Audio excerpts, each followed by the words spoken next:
Salut à tous, c'est Oussama Ammar et aujourd'hui je vous fais rentrer dans ma tête pour parler d'un concept fascinant et peu exploré, l'entreprise invisible. Ces organisations qui, sans chercher la lumière des projecteurs, parviennent à avoir un impact majeur sur leur marché. Alors ça change vachement des discours habituels sur le personal branding, sur comment être plus visible, sur utiliser Internet, etc. Mais ces entreprises sont réelles et on peut se poser la question de comment font-elles, pourquoi choisissent-elles la discrétion et surtout, que pouvons-nous apprendre de leur approche? C'est ce qu'on va découvrir ensemble aujourd'hui.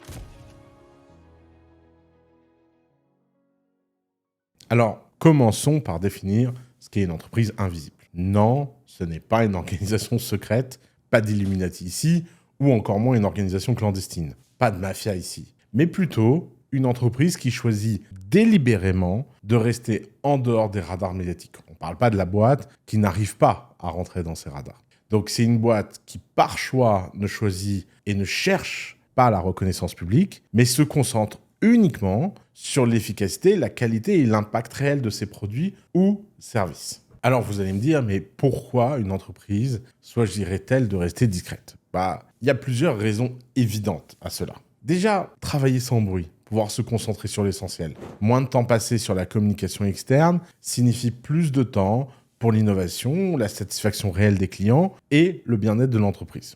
2. Éviter la concurrence accrue. Peut-être que si vous arrivez à faire quelque chose de discrètement, en restant sous les radars, vous pouvez ainsi éviter d'attirer l'attention des concurrents qui pourraient copier votre idée, ou votre stratégie, ou votre produit, ou votre distribution. Et puis, ça permet donc de préserver des avantages compétitifs. La discrétion permet de protéger des secrets industriels ou des méthodes uniques. Évidemment, il y a plein d'autres raisons d'être discret. Et puis, ça peut être aussi bêtement que la nature des CEO. On parle énormément des CEO extravertis, mais pourtant, il y a des CEO introvertis qui sont capables de créer des empires qui écrasent tout le monde par la simple force de leurs produits. Alors, il y a une boîte, moi, qui me fascine, qui s'appelle Cargill, C-A-R-G-I-L-L, Cargill, qui est une boîte américaine, qui est l'une des plus grandes entreprises privées du monde. Alors, elle a été fondée en 1865. Elle opère dans les secteurs de l'agriculture, de l'alimentation,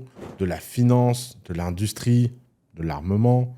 Et pourtant, malgré que son chiffre d'affaires soit colossal et sa présence mondiale vraiment omniprésente, c'est une entreprise qui reste relativement inconnue du grand public. Et c'est un choix. Alors, les complotistes y voient sans doute une raison, mais si Cargill a choisi de ne pas entrer en bourse, ce qui lui permet de ne pas divulguer publiquement ses informations, c'est avant tout pour pouvoir opérer avec un grand niveau d'efficacité. Cette discrétion lui a offert une flexibilité stratégique et opérationnelle que peu d'entreprises ont connue. Ça lui a permis de se concentrer sur une vision long terme et surtout de ne jamais subir la pression des actionnaires publics qui, rappelons-le quand même, quand votre boîte est introduite en bourse, c'est assez moutonnier. Lorsque ça monte, c'est trop cher. Lorsque ça baisse, c'est pas assez cher. Ça vous permet jamais de vous concentrer sur l'essentiel. Et par exemple, Elon Musk, à un moment, avait pensé à ramener Tesla privé pour justement avoir plus la pression du public. Alors là, on parle de très grandes entreprises, mais ça peut être valable pour votre startup. La discrétion peut tout à fait être une stratégie valable. Alors la question qu'on peut alors se poser, c'est quelles sont les stratégies communes à ces entreprises invisibles? Comment elles font pour se faire connaître? Et pour ça, je veux vous donner quelques exemples. D'abord, elles ont des structures privées. Alors ça, c'est important. Vous allez me dire, vous n'êtes pas à vous introduire en bourse, mais le fait d'avoir un actionnariat très restreint, très privé, pas avoir trop d'investisseurs, ça évite les obligations de transparence et ça permet de garder l'information confidentielle.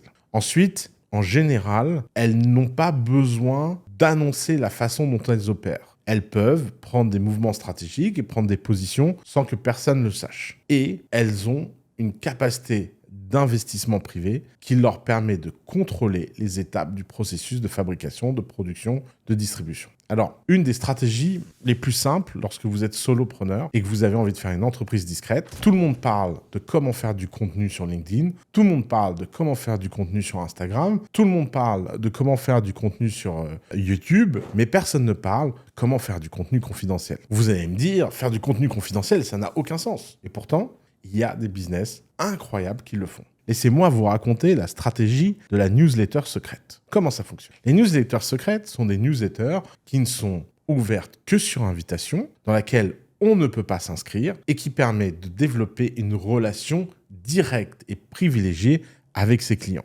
Elles peuvent être hebdomadaires, bimensuelles, mensuelles, trimestrielles, peu importe, mais elles ont l'intérêt de vous mettre dans la tête des clients. Lorsque vous faites un métier qui demande de la confidentialité, de la profondeur et de l'intellectualisme, la stratégie newsletter secrète est une stratégie extrêmement puissante. Elle se met en place d'une façon extrêmement simple. Vous écrivez de la valeur, énormément de valeur, et vous la distribuez en one-on-one à des gens que vous avez vous-même targetés. La puissance de la newsletter, c'est qu'il est assez facile d'inscrire les gens contre leur volonté. Par exemple, prenons un exemple très simple. Vous êtes un gestionnaire de patrimoine et vous ne voulez pas aller dans le cirque LinkedIn, vous n'êtes pas clivant, vous n'avez pas la bonne personnalité pour réussir sur TikTok, vous n'avez pas la punchline facile. Donc vous vous dites, moi, c'est mon sérieux, ma profondeur d'analyse et mes capacités intellectuelles qui peuvent me faire gagner. Pour les mettre en avant et les sublimer, la newsletter est un outil incroyable. Vous pouvez très bien écrire une newsletter, repérer les 100 entrepreneurs les plus riches de France, les inscrire de force en trouvant leurs emails et en leur envoyant un petit email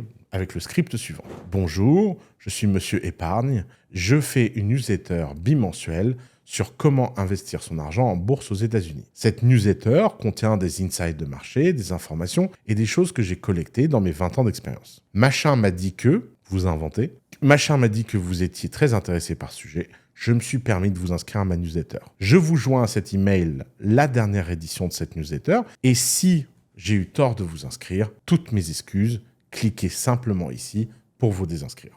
Si la newsletter attachée à cet email est bonne, la probabilité que la personne se désinscrive est pratiquement de 0. Et vous venez de gagner le temps d'attention d'une personne riche, puissante, de façon hebdomadaire, bimensuelle ou mensuelle, autour de votre savoir. Et personne ne connaîtra l'existence de votre newsletter, personne ne saura que votre newsletter est là, et pourtant, votre newsletter va permettre petit à petit, discrètement, de gagner en puissance. Alors évidemment, là où sur les réseaux sociaux, on gagne par la punchline, l'action et la capacité à se rendre visible, dans une stratégie de société invisible, on gagne par la profondeur de ses analyses, la clarté de son contenu et la qualité et l'originalité intellectuelle de ce que l'on apprend. Il n'y a pas de secret si on ne fournit pas de secret. Il n'y a pas d'informations profondes si on ne fournit pas d'informations profondes. Et évidemment, ce genre de stratégies sont extrêmement puissantes. Par exemple, j'aurais rencontré un entrepreneur à Paris qui a une newsletter immobilière secrète qui fait marchand de biens et qui a enregistré plus de 3000 investisseurs en Europe en 10 ans autour de son contenu. Il écrit une newsletter immobilière mensuelle et j'ai appris son existence par un ami qui est inscrit et qui m'a dit « Il faut que je vois si je peux réussir à t'inscrire dessus, c'est fascinant ce que la personne partage. » Et vous voyez, c'est des gens qui, grâce à la qualité de leur contenu, renversent le rapport de force. Alors évidemment, ce n'est pas pour les gens qui n'ont pas de profondeur, qui n'ont rien à dire et qui ne sont pas capables d'analyser en profondeur leur marché. Et il est là tout le secret des entreprises invisibles. C'est qu'elles doivent privilégier les partenariats durables plutôt que le marketing grand public immédiat et éphémère. Elles ont besoin d'établir des relations clients extrêmement profondes avec des gens sur le long terme. Et ça, c'est indestructible. Et donc, ça apporte énormément d'avantages. D'abord, ne pas avoir la pression du public, ça peut libérer des gens. Ça peut permettre de faire des choses audacieuses, de dire des choses contre-intuitives. À une époque où il est de plus en plus facile de se faire cancel ou de faire la polémique, c'est évident qu'être invisible, ça donne énormément d'avantages. Ensuite, vous ne révélez pas l'existence de votre manne et de votre capacité à générer de l'argent. Vous avez une loyauté accrue des employés et des clients. Personne ne savent qu'ils travaillent pour une entreprise en vue. Ils ne risquent pas de se faire chasser. Alors, cependant, soyons clairs, cette approche est évidemment pas sans défi. La visibilité limitée est un défi en soi, ça peut rendre très difficile l'attraction de nouveaux clients et trouver des stratégies de diffusion acceptables dans cette stratégie peut être très dur. Évidemment, l'absence de communication peut susciter des interrogations, des méfiances si vous devenez public malgré vous. Parce qu'à un moment donné, si vous intéressez le public et que vous ne racontez pas votre propre histoire, quelqu'un va raconter cette histoire. Vous avez aussi évidemment un risque de déconnexion sur le marché en étant trop sur l'interne, vous pouvez manquer des tendances, des transformations, etc. Mais encore une fois, les exemples d'entreprises invisibles sont fascinants. Par définition, la presse n'en parle pas puisqu'elles sont invisibles, mais il y a des petits livres qui circulent de temps en temps et qui racontent des dingueries. Notamment, je vous invite à lire le livre qui raconte l'histoire de Koch Industrial, qui est l'histoire de deux frères qui ont révolutionné les États-Unis, bâti une entreprise extrêmement profitable et qui est, pendant très très longtemps, restée profondément invisible. Koch Industries est un conglomérat américain opérant dans le domaine du raffinage, de la chimie, de l'énergie, des fibres, des minéraux, des engrais, du papier, etc. Et malgré un chiffre d'affaires annuel dépassant les 100 milliards de dollars, 100 milliards de dollars, l'entreprise est restée 100% privée et discrète. Alors un autre exemple, c'est Mars Incorporated, connu pour les confiseries comme les bars Mars, M&M's et Snickers. Alors là, on est dans un cas assez marrant où vous avez un conglomérat qui est invisible et qui donne toute la visibilité à ces marques sous-jacentes. C'est une stratégie hybride aussi intéressante, surtout pour ceux très ambitieux qui ont envie de bâtir des empires qui ont plusieurs entreprises à leur clé. Alors la question qui se pose, c'est est-ce que cette approche d'entreprise invisible est faite pour vous? Est-ce que vous valorisez la flexibilité, le contrôle total sur votre entreprise, une culture forte?